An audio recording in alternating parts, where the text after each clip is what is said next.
Well, I want to give you a live look in Carroll County this morning, right outside the courthouse, as you see, as they have for the last 3 weeks, people lining up early to get inside for the Delphi murders case, which now we know they have rested their case. Yeah, we know those seats are very limited inside of the courtroom, and we are awaiting closing arguments when court starts later today. This case will determine the fate of Richard Allen, the man who was on trial for the murders of Abby Williams and Libby German.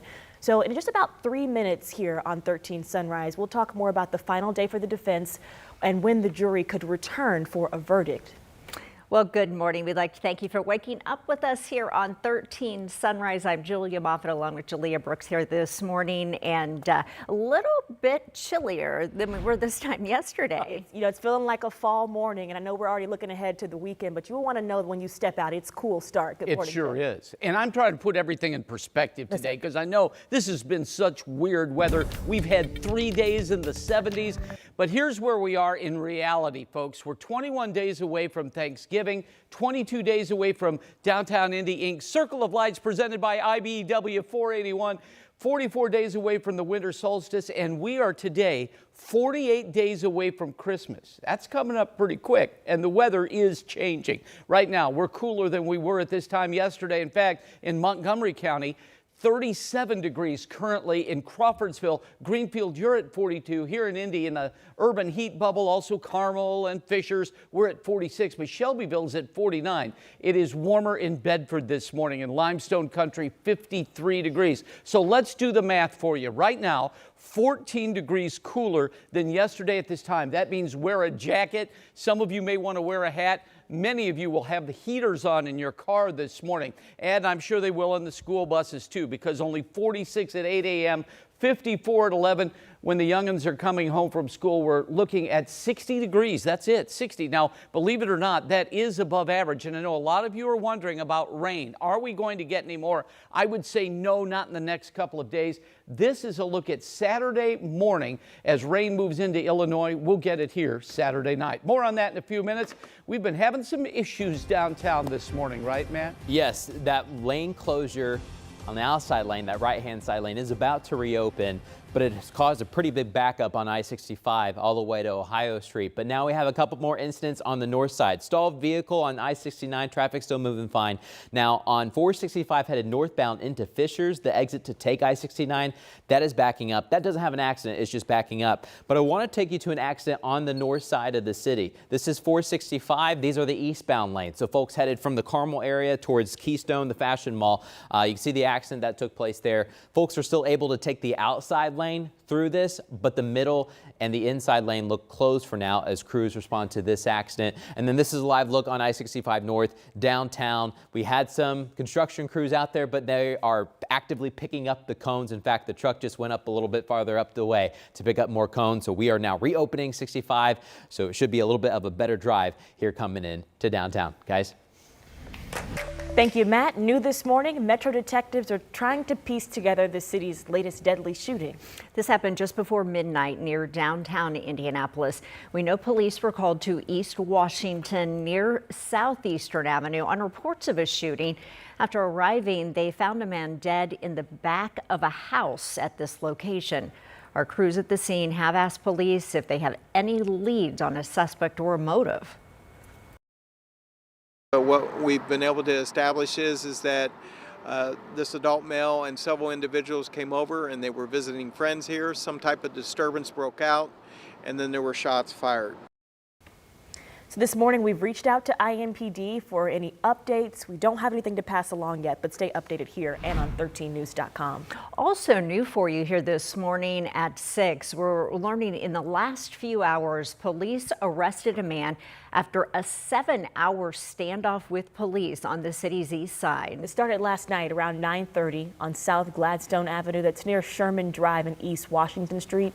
That's where police responded to a home after reports of a woman being held at gunpoint there. Now, when police arrived at the scene, they say a man had barricaded himself inside the home. The man refused to come out. That's when police rushed the home. They say the man did fire shots at them before they were able to take him into custody. No one was hurt. Police say that there is no ongoing threat to the public as well. Well, in just a few hours, we will hear the closing arguments in the Delphi murders trial. Defense attorneys for Richard Allen rested their case yesterday. Allen is charged with killing Abby Williams and Libby German in February of 2017. This morning, Sia New Yorker is in studio breaking down a look at the final piece of testimony that came out yesterday. What's next for the jury, Sia?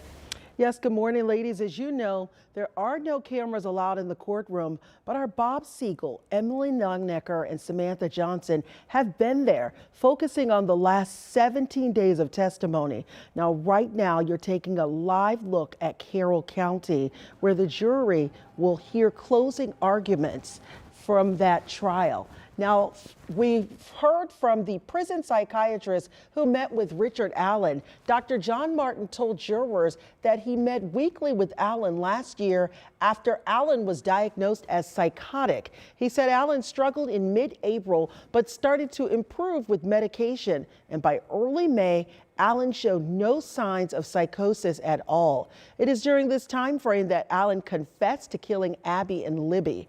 The state is trying to counter testimony from a defense expert who earlier said that Allen was psychotic and mentally ill at the time that he made those jailhouse confessions. The defense showed a video of Allen inside the prison receiving medical treatment in June of last year.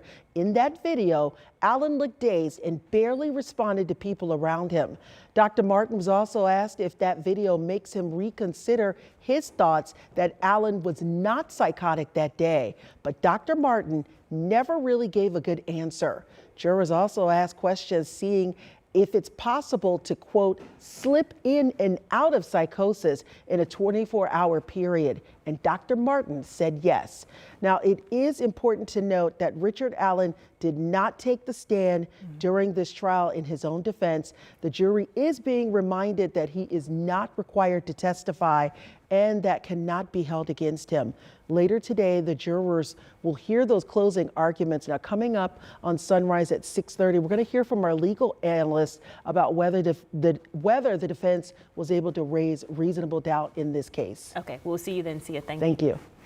Well, this morning, a 19-year-old man is facing charges for robbing another man of his money before shooting him on the east side. That shooting happened in August, but 13 News discovered the suspect had already been sitting in jail for more than a month. According to Marion County jail records, Keshawn Kimbrough has been in jail on several violent charges since September. Police say they used phone records to tie him to this particular case. We talked with the victim, Babatunde Jagi. He tells us he was trying to buy a phone on Facebook Marketplace. He allegedly met up with Kimbrough to pick up that phone on Tacoma Avenue near Washington Street.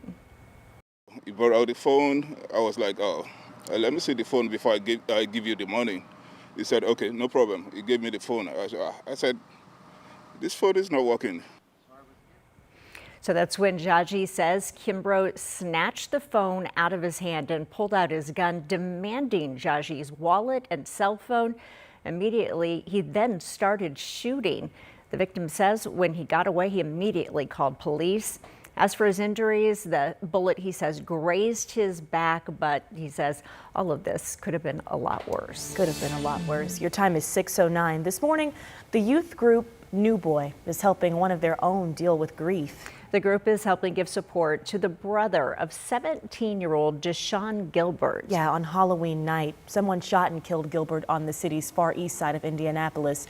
Gilbert's mother was also really open about her grief with these young boys and warned them to choose their friends wisely. And it's something the group's leader, Kareem Hines, says isn't falling on deaf ears for a lot of its members. We hope that our young people walk away from today understand that it is okay to grieve. It is okay to cry. It's okay to laugh.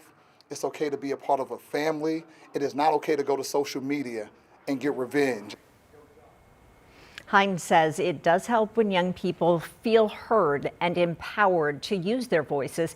He also says it gives young people time to grieve properly. Well, it is definitely an end of an era for the Regal Theater at Circle Center Mall. After nearly 30 long years, we know that it is shutting down. So right now, many of the storefronts are empty. It's all paving the way for a massive redevelopment proposal on that mall property. And the company behind Bottle Works downtown is planning to invest $600 million over the next decade here. Wish they would turn it back into a good mall, get more businesses in. I hope it comes back with a roar.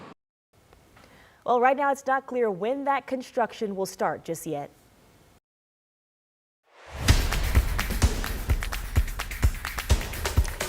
.610 and the Pacers getting another win last night at Gainbridge Fieldhouse. Yeah, the Pacers beat the Magic 118-111, and it's redemption for an earlier loss this season. Benedict Mathurin helped lead the blue and gold to this win after hitting 20 points this game. Siakam, Turner, Halliburton, and Nimbert all put up 17 points apiece in this one, too. So the Pacers are back on the court tomorrow in Charlotte. Tip-off for this one is at 7 o'clock. And during last night's game, Pacers Sports and Entertainment and the Pacers Foundation made a big donation to HVAF of Indiana. You might remember this organization was recently devastated by a fire at its facility near 10th and Pennsylvania in downtown Indy. This group helps Hoosier veterans that are experiencing homelessness. Well, now they're getting $20,000 to help the 48 veterans that were out of a home thanks to this fire. Well, this morning, parts of the country reeling from rapidly growing wildfires. We'll tell you what leaders are pointing to as the cause for the dangerous situation, coming up at 6:45. And this morning, we're hearing from Vice President Kamala Harris after losing to former President Donald Trump, what she is telling the nation before Trump takes office in January.